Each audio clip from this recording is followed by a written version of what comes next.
Weekdays, this is A Numbers Game with Gil Alexander on VSiN.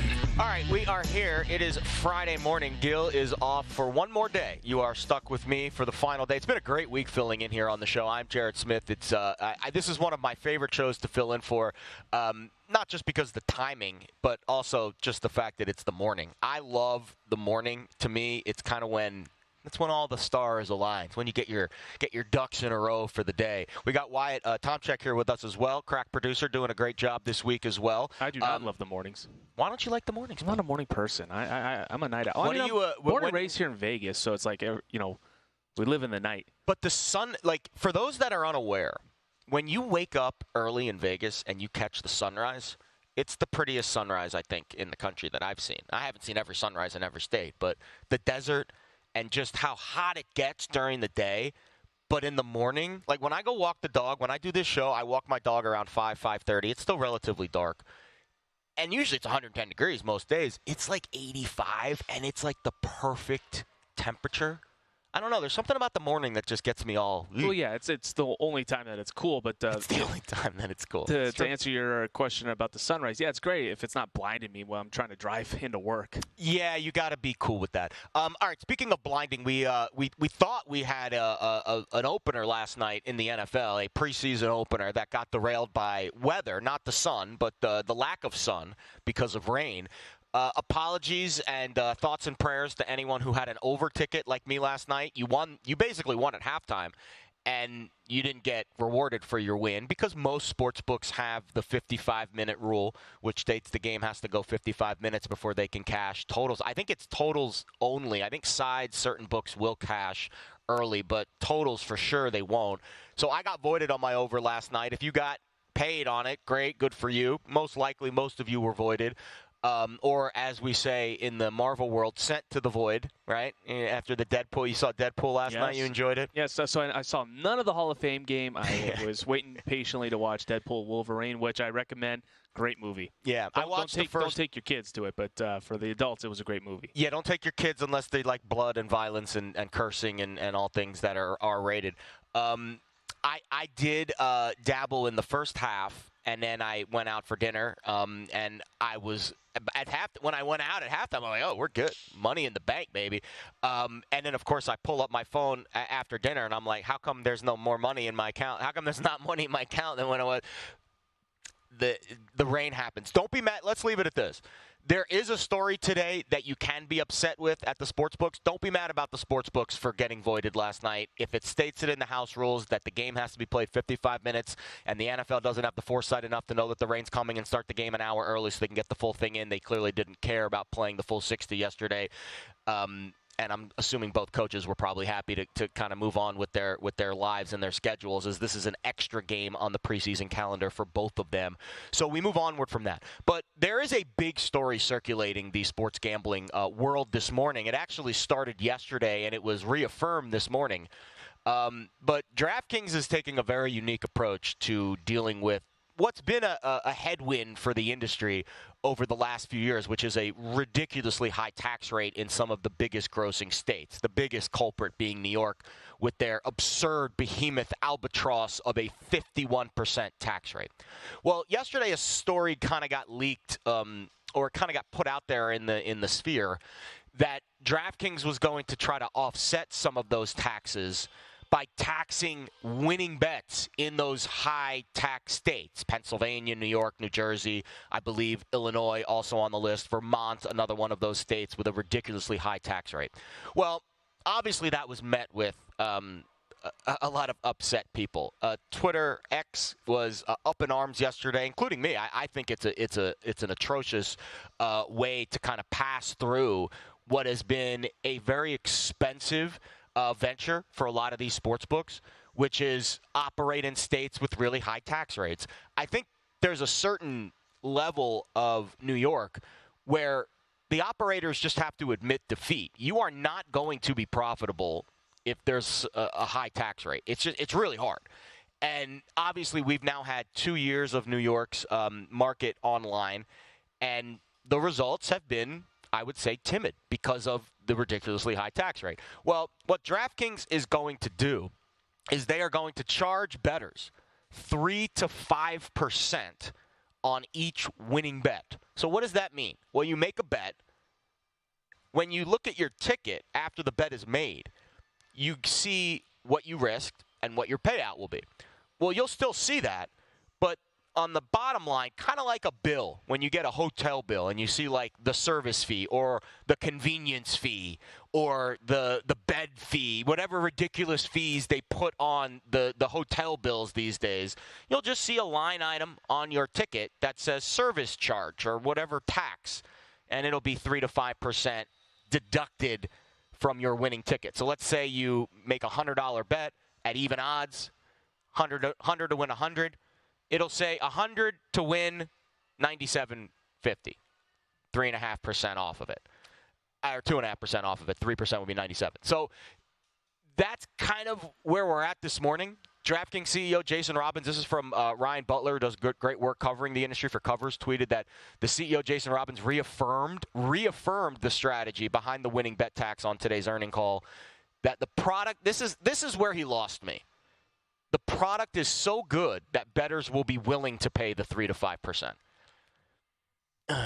That's when you hear that, you're just kind of like, it's just like, these big higher ups are making a ton of money. Just like, come on, dude. Like I feel like you're out of touch with the common people here. It's like, for me personally, Jared, I bet for fun, like $20. But now you're only going to win 18. Yeah, it's like, I'm getting taxed on that? Yes. For a $40 win? Not you, because you're in Nevada. But if you lived in New Jersey or New York, you would. There, yeah. So, yeah. And most people are like you. Mm-hmm. Most people that bet on these sports books, the bigger box shops especially, I would say 95 to 98% of the the people who bet are like Wyatt. $20, $50 on a Sunday, watching some games. It's not a significant amount of money, but for him to say that the product is so good, for me, the product is only as good as the price. To me, price and product are the same thing. If your product is so good, it's a tough pill, and one of the many reasons I'm glad I don't live in New York anymore. It's a tough pill to swallow for the average Joe. That's where I think this is going to become. And to be fair to DraftKings, it might not be the only shop that does this. Right now they are. We haven't heard from FanDuel yet. We might. August is their earnings call in a couple weeks. MGM Caesars, my guess is they won't, because they have the land-based casino operations that FanDuel and DraftKings don't. I would be willing to bet that MGM and Caesars does not do this. But this is a big, I would call it, checkpoint to the sports betting experiment in America. It started in 2019. Basically, it was the Wild West. States were popping up. New Jersey technically went online at the middle part of 2018, basically right when PASPA was repealed. Credit to Chris Christie and his team. They were ready to go with that legislation right away in 2018. Then, obviously, the market kind of evolved a little bit. The first year was the Wild West, literally the Wild West. Then COVID hit, and I think COVID, frankly, was an accelerant to the sports betting industry. But once New York got activated, that was a massive day, because it was one of the biggest states in our union, biggest city, number one market, finally opening its doors to this. And I remember when that story broke, the entire question revolving what was going to was all around the tax rate. How much were these books going to be charged for operating in a state as premium as New York? And when we heard 51%, we're like, oh man, that is not a sustainable business model. I don't know how these books are going to make money. Well, 2 years later, they haven't. And now they are passing that through to you, the average Joe bettor. You're going to have to now, and this is going to start in January. You will have to pay this tax this football season, January 1st, 25. Good luck being profitable. It's already hard enough to make money in this racket over the long haul. And let's be honest, you're watching this show, you're involved in this space. You're not betting for a weekend and then going away. Like, this is your lifestyle. This is what you do every day. Every day, this tax will continue to accumulate and add up. It will be met with one of the stiff arms in the history of the public persona.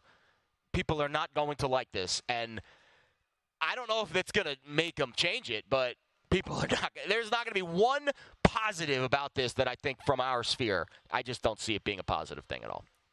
Yeah, anytime you are taxing the common folk, it's kind of like the argument about taxing to build stadiums or renovating stadiums. I know the big thing in Vegas was the hotel tax. At least it wasn't for locals. It was for visitors coming in. But anytime you are just adding those little charges, it adds up and starts to peeve people off.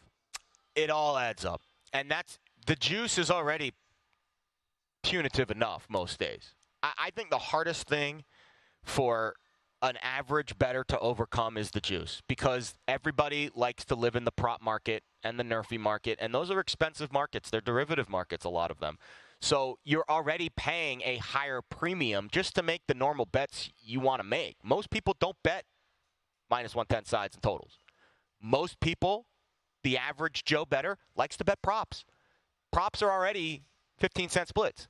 Well, now it's going to be 18-cent splits because you're paying a 3% tax on every single bet. Big story this morning. You're going to continue to see this story evolve. And, oh, boy, when the calendar turns to 25 and people start getting these surcharges, right?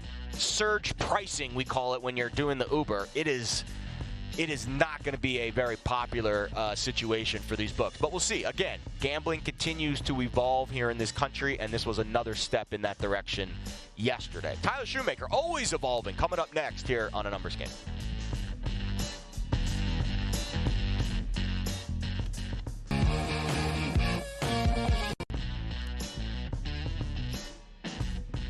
A Numbers Game on VSiN, the sports betting network.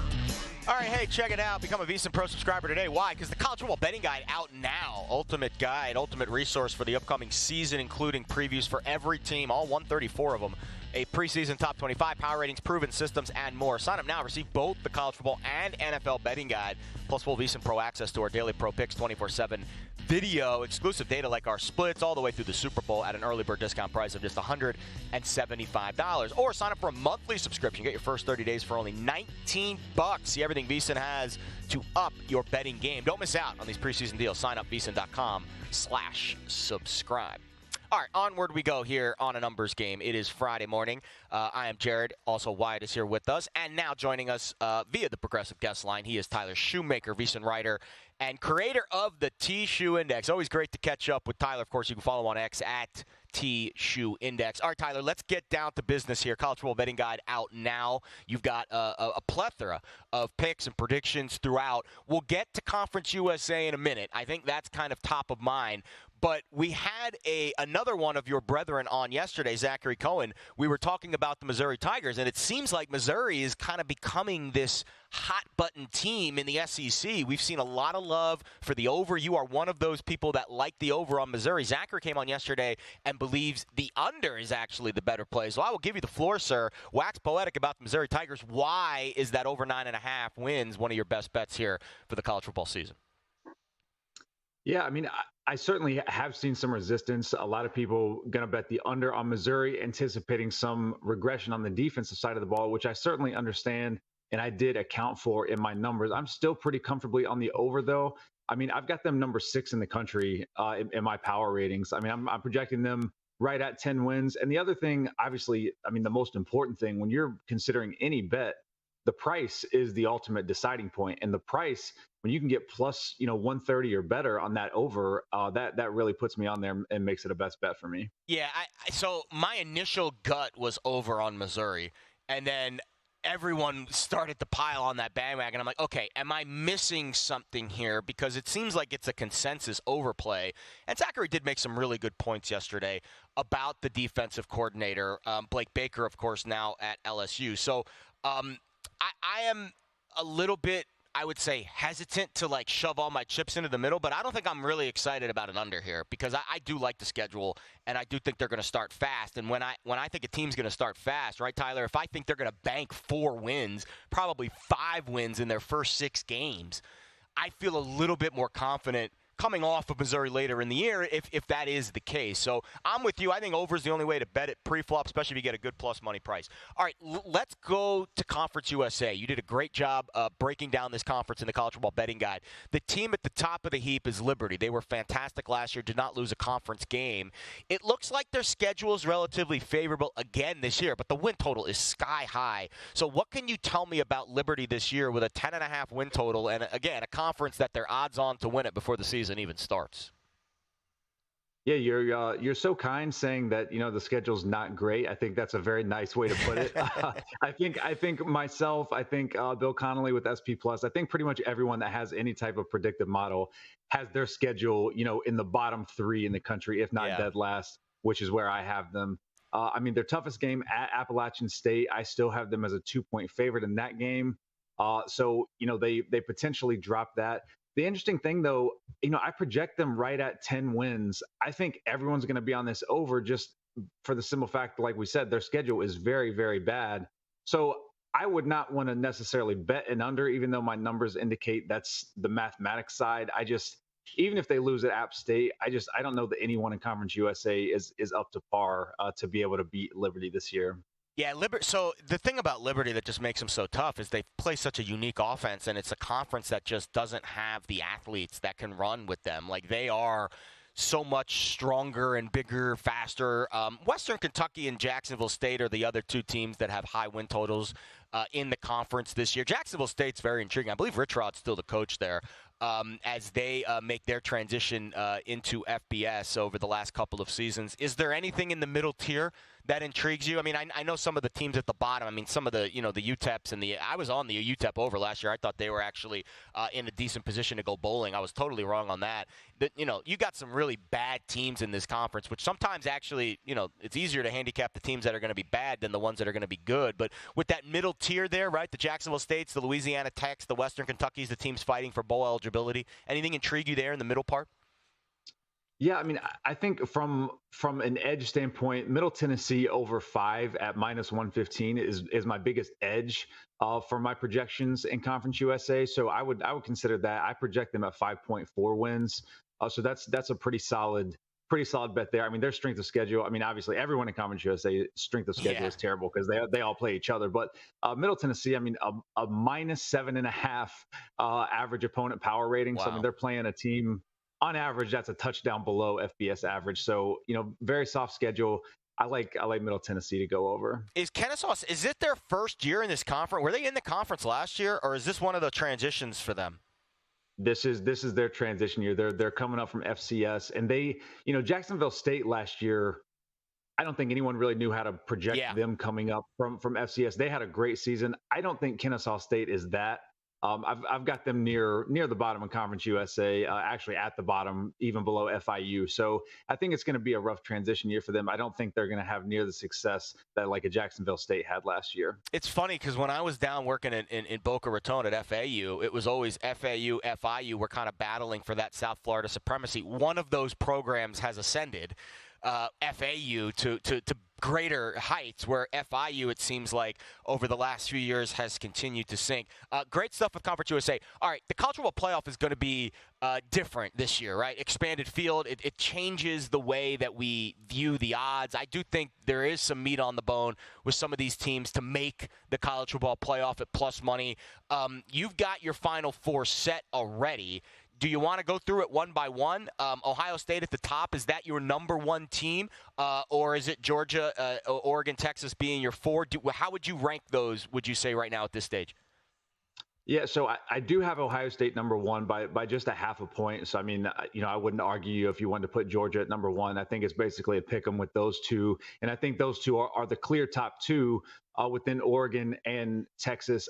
I do think Oregon is maybe just a little bit above where Texas is. I had to kind of really give some benefit of the doubt and projection forward on Texas, whereas Oregon's numbers were very easy to come to a high power rating on them. The interesting thing, though, like you mentioned with the 12-team playoff, Ohio State and Oregon are now in the same conference. Georgia and Texas are now in the same conference. So only 2 of those 4 are going to be able to get a first-round bye, which is going to make the playoff even more intriguing, I think. Yeah, Tyler, have you struggled at all with the numbers this year? You've been doing this for a while now. Obviously, when fields expand, I think college football and college basketball are the two toughest sports to rate just because of all the moving parts. And, of course, you do both of those exceptionally, so you probably have a lot of sleepless nights. But was it extra difficult this year because of the expanded field to try to wrap your arms around all these teams and try to – or is it just that, hey, college football changes all the time, my variables change, that's why we make manual adjustments with ratings? So it was difficult. I wouldn't say because of the playoff expansion, because that's not something I'm factoring in as I'm rating the teams. But certainly when you take a step back, look at the big picture of what the season might look like, that certainly impacts my analysis of it. But in terms of the ratings, it was difficult just because, we just, with the transfer portal era, we just see so much movement and roster turnover year to year. You have to kind of sift through the noise and say, okay, this team's trending one way, but what did they do this offseason? Did they lose everyone? Did they bring in a huge portal class? Like an Ole Miss, Ohio State even brought in a couple transfers, which isn't typical for them. So, trying to adjust for those type of things is probably the hardest part of it. Yeah, I rely on very smart people like you to help me with the ratings. I think where I'm at with the overall landscape of college football is just be comfortable being uncomfortable. Like you just have to accept the fact that all of the prior mental gymnastics that you would play when you're going through the season, like you just have to be willing to change. And there's a lot of people out there that have been doing this for a very long time that are not willing to change. And I think those are the handicappers that are going to have the most struggles. All right, so if you had to pick a national champion today, you were going with Ohio State. I know my producer Wyatt's probably going to be really upset about that. He actually might want to chime in and give you some hate there. But are the Buckeyes the top choice heading into the season for you? I think so. I think their non-conference schedule is atrocious. So, they should easily start off 3-0 with an average margin of victory of about 50. Their conference schedule actually, they go to Oregon. Obviously, they got Michigan at home that they have to win. But I do think, if Ryan Day is ever going to get it done, I think it has to be this year with the team, with the guys they brought back. I think it has to be this year. I did wear my scarlet and gray today just for Wyatt. So yeah, I can't wear the scarlet and gray and not pick Ohio State to win the national championship. All right, I thought we were friends, Tyler. Floor, friend. Thought we were friends. That hurts.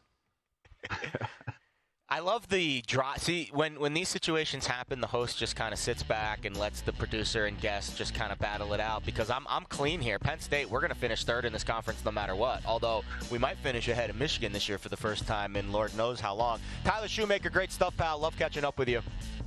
Yes, sir. Thanks, Jared. See you. We'll have more numbers game on the other side. I hope Penn State – it's ironic that I'm wearing actually Penn State blue today.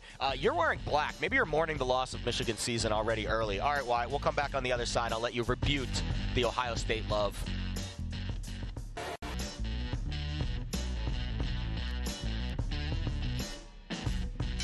A numbers game on VSiN, the sports betting network.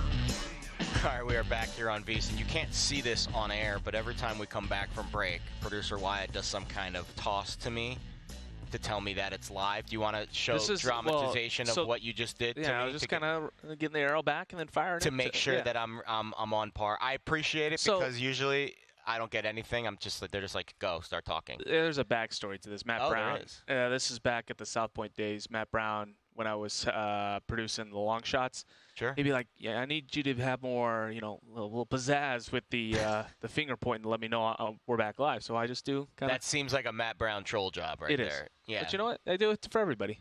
Well, I appreciate you doing it for me because it gets me in the moment here. Thank you, Tyler Shoemaker. Great stuff as always. Of course, if you're not following him on X at TShoeIndex, you need to. The reason why his stuff has been so good over the last year that we've been working with him here at the network is the numbers tell a story, right? That's one of the taglines of the show. I remember last year there were multiple occasions where his numbers were just very different than what the market was telling us. Sometimes he was right, sometimes he was wrong. But more often than not, he was right. And it's always fascinating to see how different models and different methods come to different conclusions. And Tyler has a very unique model. And, again, that's why we employ him here at the network. That's why he's such a big part of the college football betting guide and all the betting guides, especially in the college sports realm. College football I think he's going to have a really good year in college football, and I think his numbers, even though they might be different than what maybe the consensus is, I think they deserve your attention. Yeah, and one thing that I really like about Tyler is that he does numbers for a lot of different sports. Amazing different but sports. One all of them that WNBA is another big one. One of them huge. that he does, because people don't know, I'm a play-by-play announcer for UNLV's women's basketball team. He does a bunch of women's basketball as well, so I'm always curious to see what he does there, and hopefully he's giving my Lady Rebels a little love. But it's cool. No, the numbers are they know no bias. They're just numbers. But I like guys who do those niche sports that not a lot of people bet, and I think it can help out new bettors who are interested in betting the WNBA now, like with the boom of Caitlin Clark and Angel Reese. And then for Tyler, probably is like, I'm able to kind of beat the books on a couple numbers. So I like you absolutely, when you're in those sports, you are going to have good situations, I think. So I like that. Anybody that obviously anybody can handicap football, basketball, baseball, but like I respect the people like baseball is a lot tougher. I don't know. I think NFL and NBA are the two sports that anyone can handicap, because they're just so obvious a lot of times. And I leave it at this: not everyone can handicap it. Everyone can talk about it. Exactly. Everyone can talk about it and sound like they know how to handicap it. Like the fun sports, like a UFC, tennis with Gil, NASCAR, stuff like that. People who do that, I really respect it, because it's a unique sport, and you can tell the passion's there. Sure. I always tell people that you should have a calendar. I have a calendar. I literally have a calendar. I'm a big Excel nerd. I literally have a calendar, and it kind of points me in the direction of what I should be paying attention to during different parts of the year. Because let's be honest, there's a lot of events going on. Now, some of it's instinctual, like when we get to March, what's coming, like March Madness. Like, you don't need a calendar for that. But some of the events, like you mentioned, are more niche. Like, I don't know off the top of my head always when the WNBA season starts. Like, I have to kind of be pointed in that direction. I don't always know what weekend the U.S. Open is in golf. Like, it changes. I kind of know when the Masters is, but those are events where it's like, oh, it's Masters week. I need to really start paying attention to golf now. And I know if you really want to bet it, you probably should be paying attention to it weeks, months earlier. But you get the point. There's certain spots of the calendar where there are events happening that are not the Super Bowl, when you know when it is. And I recommend everyone, obviously everybody wants to bet the NFL, and we'll get to some NFL talk in just a minute here on the preseason. But the NFL only happens, what, you would say on average 10% of the year, because there's only NFL games once or twice a week, even during the season. And then in the offseason, there's no games. I can't remember where So of the days of the year, 365, how many days are there really football? 50, 100? Yeah. I can't remember where I saw it on X, but somebody did like a little graph about how long the seasons are and compared to the offseason. It's cool. I'd be interested in looking at that graph. The NFL, the season is so short. It's very short. It's only played 1 day a week. Yeah, so it's September to maybe first week in January now, and then that's it. That's it. And you play 1 day a week, and I know that now they're branching out to different days, but on average you're playing at maximum 3 days a week. It's not even half the week. So it's not like baseball where it's every stinking day minus the All-Star break. So it's a very different vibe.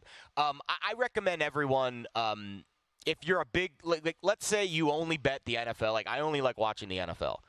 That's fair. But if you really like to bet, you need to branch out, because there's just so much else out there. Variety is the spice of life. I certainly recommend. And how about the preseason? There's a lot of people out there, and I've had this conversation with people, that they view the preseason like it's taboo. Why am I betting the preseason? The games don't matter. Well, you're not wrong, but there's a lot of scenarios where the games don't matter, but we're still betting. Like, for the most part, baseball games don't matter most days, and we're still betting on them. They're 1 of 162. It's a drop in the bucket. But the reason why the preseason, I think, is a viable betting option, for a number of reasons. And actually, I credit our pal Bill Krakenberger, who posted an article about this on Crack Wins recently. I believe it was yesterday, in advance of the Bears opening the season against the Texans yesterday in the preseason.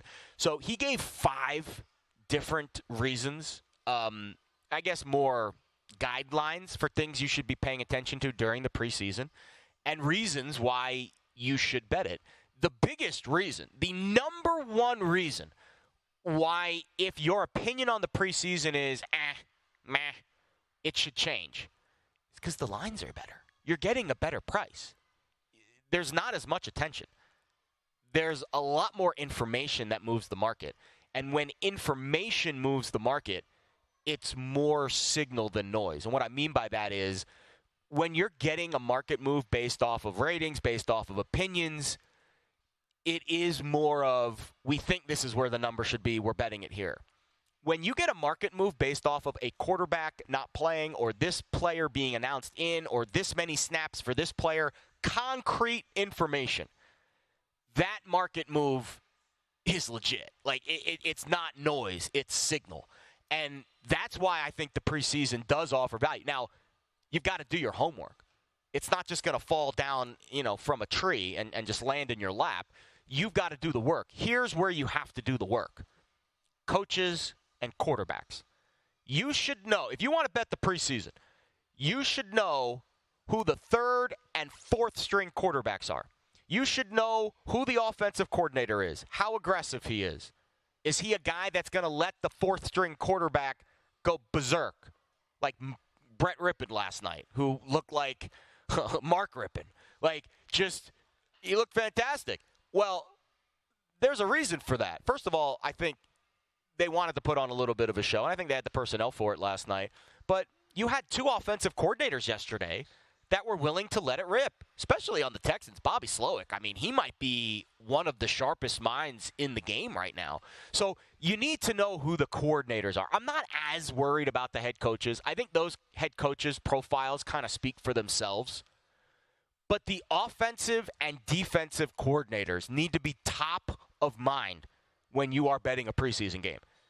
The third and fourth string quarterbacks need to be top of mind when you are betting a preseason game. Study the coaches. What have they done?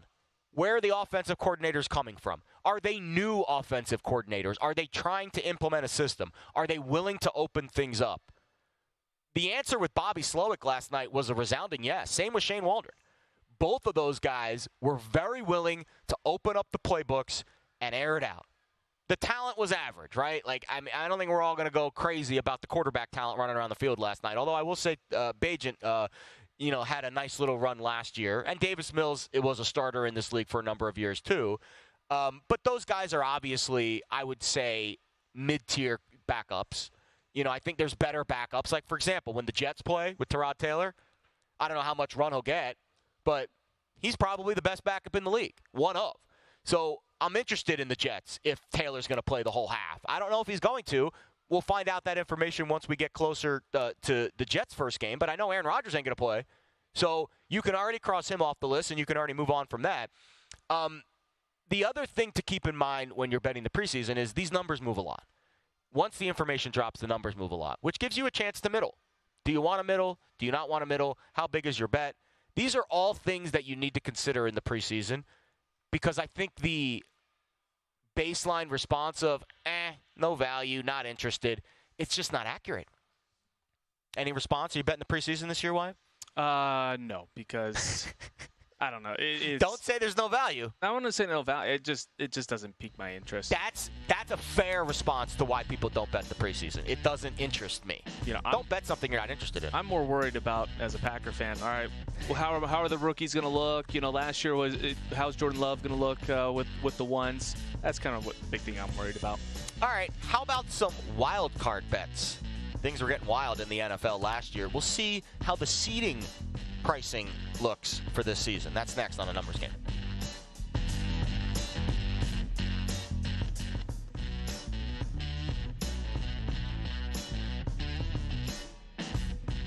A Numbers Game on VSiN, the Sports Betting Network.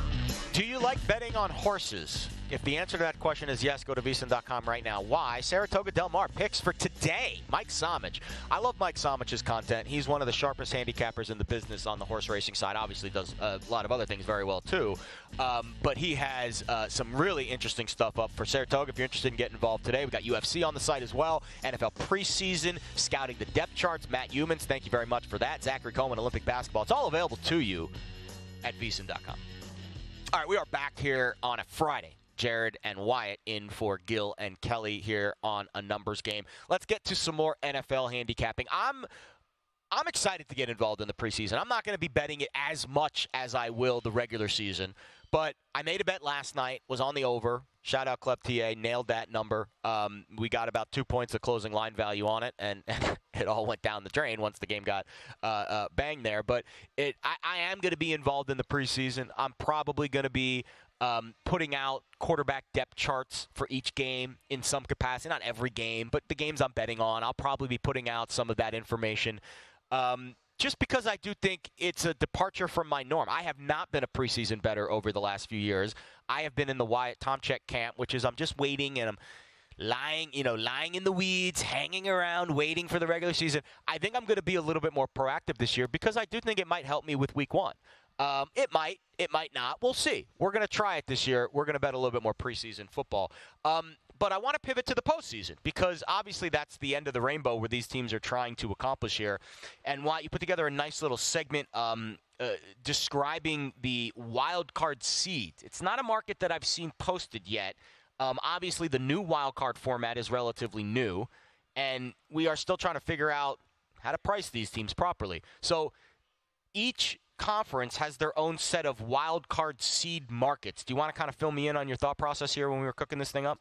Yeah, so, I mean, open up DraftKings and just kind of find the kind of cool markets that could get a good conversation. A lot of different ones this year. Yeah, like yesterday we had a good conversation of who would have more regular season wins between college football teams, and you landed on Clemson. Clemson over Missouri. Yeah, Clemson over Missouri. So I thought this was interesting because you can look at this and say, all right, I'm not high on a team to win the division. Say you're not high on the Lions to win the division, but you don't think that they're going to miss the playoffs or whatnot. Or, if they're, say to make the playoffs for the Lions is minus 140, minus 150.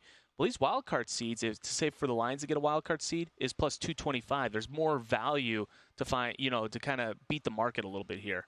Yeah, so I'm trying to find the Bears are the first one that comes to mind, right? The Bears are odds on to make the playoffs. And the Bears are a prime example of this, right? So the Bears are plus 215 to get a wild card seed, but they're minus 115 to make the playoffs. Well, let's do the math here. They've got two teams ahead of them in the win total market in their own division, Green Bay and Detroit. So they're probably not going to win the division, right? They're plus 275 to win the division. Now, I'm not a math genius. I can't put those odds together in my head and figure out if there's value there. I don't know if there is. So if there isn't, chill with the angry tweets towards me this morning. But if you do want to tweet it to show something constructive, at Jared Lee Smith, at VSiN Live, I will read it. But off the top of my head, the Bears plus 215 makes sense because I don't think they're going to win the division. I don't think they're good enough to win the division. But that means you're getting 2-1 on them to make the playoffs. If you can eliminate them winning the division and say that's not a scenario that I see playing out, but they're odds on to make the playoffs. So obviously the market thinks they're still going to be in the field, but you're getting plus 215 for them to be a wild card seed. Now, again, I don't know if the math checks out. It probably doesn't. But that's a bet I'd be willing to make because I do think the Bears are a team that should be in the playoffs this year, especially with the talent. The floor, I think, is higher for Chicago than maybe we think. Well, first we get Ohio State love. Now we get Chicago Bears love. Man, you guys are just trying to – this is why I'm wearing the black today. You're mourning. Well, let's talk about the Packers. Let's talk about the Packers in this market because the Packers feels like an opposite scenario. Right? The Packers, if I pull up their playoff odds, are minus 155. But I don't even see them on the front page here in this market because they're probably very far down the list. No, they're 220. They're right at the top. Yeah. Wow, it's Friday. Excuse me, guys. Excuse me. As I say, I think I did the graphic right. Wow, no, you did the graphic right. I just totally blanked on that. So let's talk it out the same way. The Bears and the Packers are pretty much priced the same. Like plus 215, plus 220. There's really no difference there. But obviously, the playoff market is significantly different. You go from minus 115 to minus 155. That is a big jump in odds to make the playoffs. Well, the division odds is where you have to kind of use your qualifier here. How much stronger do you feel about the Packers to win the division than the Bears? Is it significant? Oh. If it is significant, then you should not be betting the wild card market. You should not be betting the wild card market. I would say, just if I'm throwing out my bias, yeah, I'd be more confident in Green Bay, because we saw Green Bay go to Dallas last year, destroy the Cowboys, came so close to beating the Niners at their place to make the NFC Championship game. Jordan Love played phenomenal. Obviously, the big question mark, can Jordan Love translate those last 8 to 9 games in the regular season, those couple postseason games, and continue on down the line here to keep that lineage of great Green Bay Packers quarterbacks. So that's the big thing for the Bears right now. Their big question mark. They put around a great team. This is the best number one pick team that I can remember. Yeah. But it's just, is Caleb Williams the guy? Because they've got talented receivers. The defense played so well down the stretch there. But I would just say Green Bay, because we saw what they did in the playoffs and how much noise they made. Yeah. I don't think Green Bay is going to win the division this year. I don't. I feel much stronger about Detroit. Do you think? But my question is the best. I think Detroit's the best team in that division. I don't think it's close. I have a ton of respect for the Lions, Dan Campbell. But do you think there might be a chance that heartbreaking loss that they had in the NFC Championship game translates over? I think if there's any team that is equipped for that, it's Detroit. I think Detroit. If I was going to make a power ratings for mental toughness, if I was going to rank the teams based off of how mentally tough they are, I think I would put Detroit 1. I honestly do. I think I would put Detroit 1. I think Philly would be up there. I think Kansas City would be up there. But I think Detroit would be 1. Maybe Kansas City would be 2. A close 2. But I think Detroit, because of their coach, because of the city they play in, because of all the hottest fire forges the strongest steel. I am convinced in this lifetime, I only get one life in this body. Who knows what I'll be in the next life. But struggling and overcoming adversity is the true test of a champion. I am not a fan of seeing people succeed for their entire lives and never face adversity. I feel like you've only tapped into one side of your being. You have to have negative things happen to you in life in order for you to become your strongest, your best self. And I think Detroit is going through that right now. I think the talent is there.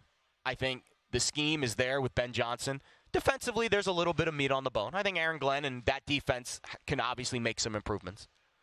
But there is zero doubt in my mind that they are the best team, top to bottom, nose to toes, physical, mental, spiritual, all of that, in that division. I would not bet anyone else to win that division. The only other team I would consider is Minnesota, because you're getting 10-1. And that is obviously more of a price bet than do I think they have win equity. I think Minnesota's better than people think. I think the roster's better than people think. I think the quarterback situation is why everyone's down. Yeah, I've heard you talk high praise about J.J. McCarthy. I think you got a tattoo on your left. No. J.J.'s not the guy this year. If the Vikings are going to win this year, it's going to be because Sam Darnold plays to the high end of his expectation. Real quick, one thing I did notice I want to get your opinion on. We were talking about the NFC South yesterday. If you look down at this market, you got the Bucs, Saints, and Falcons, but all three at plus 450. The Panthers are plus 800. The market is saying really the NFC South is really going to be a one bid league.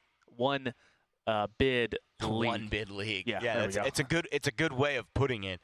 The NFC South, I think, is the most intriguing division.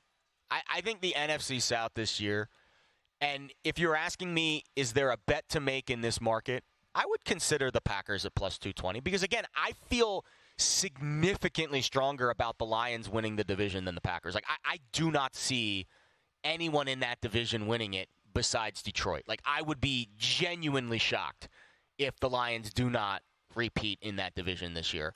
I think Green Bay will be around the mix. Like, they're going to be near the punch bowl, but I don't know if they're going to be the team that drinks from it at the end of the day. Like, I do think the Lions are the team to beat in that division. So, yeah, I would be willing to bet the Bears. I'd be willing to bet the Packers at plus, $2 to make a wild card seed. Lions, no. I think the Lions are the division champs this year, so I don't see why they are at the top of this market. But a good, interesting derivative market to look at this year. If you feel really passionately about a team winning the division and you think there is a bid available, I do think this is an intriguing market to get involved in. I don't know if the math is mathing, but if you like that vibe, I think it certainly makes sense. All right, hour number 2, numbers game on the other side.